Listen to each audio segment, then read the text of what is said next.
Dizel devri bitiyor olabilir mi?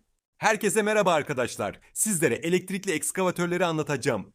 Artık ekskavatörler elektrikli, sıfır egzoz. Daha sessiz çalışma, daha düşük yakıt maliyeti. Bazı markalar elektrikli modellere geçti bile. Daha az titreşim, daha konforlu kabin, daha temiz çalışma ortamı. Evet, şarj süresi hala soru işareti. Ama inşaat sektörünün geleceği net. Elektrik geliyor. Sizce elektrikli ekskavatörler yeterince güç üretebilecek mi? Bu makineler hakkında sizin düşünceleriniz nelerdir?